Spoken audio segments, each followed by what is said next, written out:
અને રામાપીરના તો ખાસ આપણે જે સાંભળે છે એવા મીતાબેન ચૌહાણ એ પણ આજના કાર્યક્રમમાં છે. એમને પણ આપણે તાળીના ગગડાટથી મીતા ચૌહાણને બતાવીએ. નાની ઉંમરથી માત્ર મોટી નામના મેળવી છે. પધારો બાપુ પધારો. મહામંડલેશ્વર 1008 શ્રી શ્રી જોશી ભારતી બાપુ પધારી રહ્યા છે.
ઇતિહાસ તપાસજો. કોઈ લેખકો હોય તો ક્યારેક તપાસ કરજો.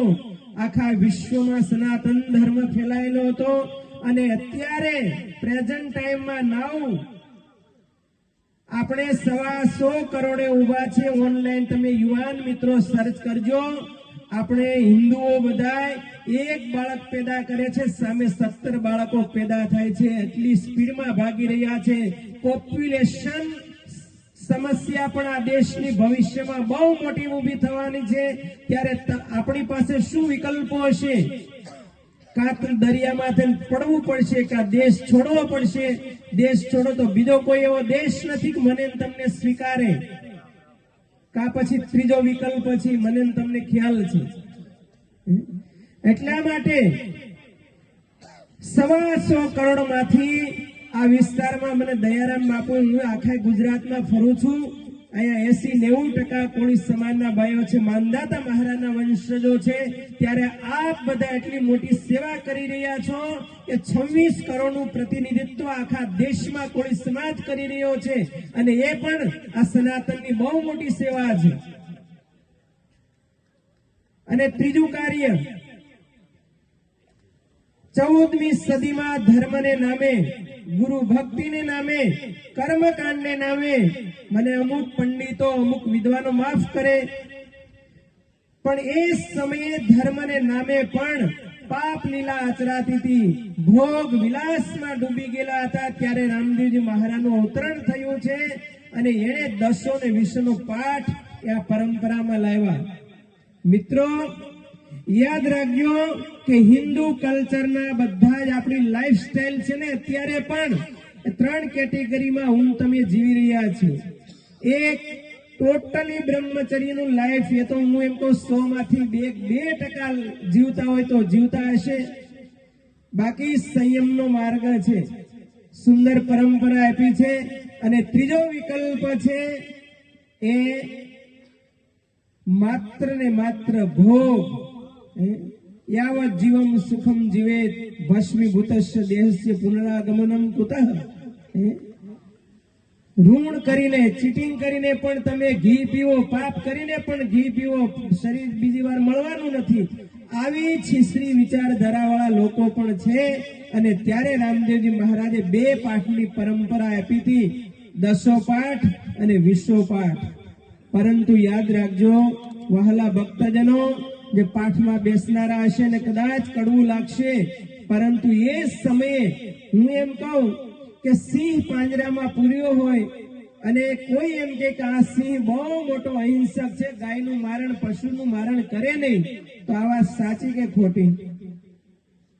સાચી કે ખોટી? યસ ઓર નો? પિંજરામાં સિંહ પૂરેલો હોય તો એને આપણે એમ કહીએ કે આ સિંહ બહુ મોટો હિંસક છે, તો સાચી વાત કે ખોટી વાત? સાચી વાત કે ખોટી વાત? સાચી? આ ખોટી વાત. પ્રભુભા કે અમારે ખોટી વાત. સિંહ પિંજરામાં પૂરેલો હોય તો એ તો ગાયનું મારણ કરવાનું જ નથી, પણ એને છૂટો મૂકો તો શું કરે? હે? એ ગાયનું મારણ કરે જ તે. ગમે પશુ સામે હોય તો એનું મારણ કરે જ તે. એમ ગમે એવા કોઈ કદાચ હું તો એમ કાલો ભગવો અમે પહેર્યો છે ને, તો અમને પણ એમાં સાથે લેવાની છૂટી. અમુક કહેવાતા સાધુ સંતો એમ કહેતા હોય અમે બહુ મોટા આવા છીએ, નહીં ખોટી હોશિયારી ના કરો, તમને છૂટા મૂકો તો ખબર પડે. હે? અને એ બાબતમાં હું તો કે રામદેવજી મહારાજના વિશાપાઠવાળાને ધન્યવાદ છે કે જ્યોત પ્રગટાવી અને સ્ત્રી ને પુરુષ સાથે બેઠેલ છતાં વિકાર ન જાગે, એ બહુ મોટા મહાન ભગત કહેવાય. સમજાય છે? અને એટલા માટે નિષ્કળાન સ્વામી લખ્યું, મને કડી બહુ ગમે છે. ઉષ્ણ રતે અવની ઉપર બીજ ને દેશે બહારજી, ઘન વર્ષે વન પાંગરે, એમ ઇન્દ્રિય વિશે વિકારજી, ત્યાગ ન ટકે રે વૈરાગ્ય વિના. મિત્રો, તમે કદાચ બ્રહ્મચર્યની ગમે એટલી ડંફાશ મારતા હોય, પરંતુ સામે સ્ત્રી ને પુરુષ એ બે ભેગા થાય એટલે વિકાર થાય ને થાય.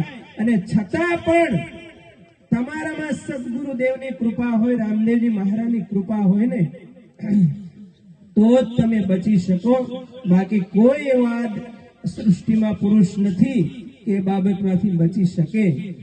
એટલા માટે એક સંયમનો માર્ગ એ સમયમાં રામદેવજી મહારાજે દર્શાવ્યો હતો.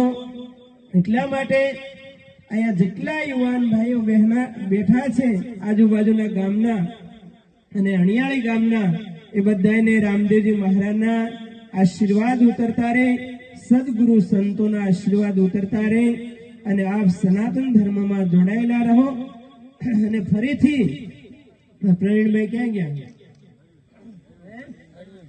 અરવિંદભાઈ, પ્રવીણભાઈ, આ બધા આમ જો હાથમાં ભગવાને આ કોળી સમાજને એવી કારીગરી કળા આપી છે કે આખું મંદિર પોતાના આર્કિટેક્ચર, પોતાની બુદ્ધિના લેવલથી આ આખું મંદિર ઊભું કર્યું છે. બીજા કોઈ કારીગરો નહીં, કોઈ કડિયા નહીં, ઘરની ટીમ આખી અને 25 જેટલો લાખનો ખર્ચો કર્યો છે. આ બધા જેણે આમાં ભોગ આપ્યો છે, દાતાઓ, પોતાના શરીરની સેવા, બધાને તાળીઓથી વધાવો.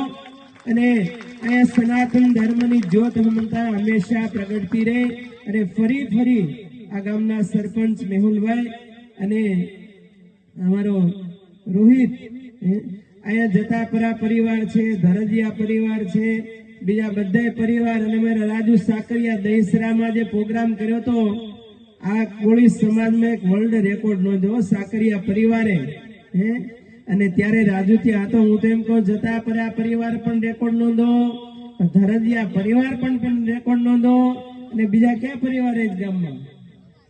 રોહિત, હા, કુંવરખાણીયા, એ પરિવાર પણ આખા ગુજરાતની એક ડિરેક્ટરી બનાવો. ભવિષ્યમાં હું તો કહું, ફરીથી કહું છું, દહીથરામાં મેં કીધું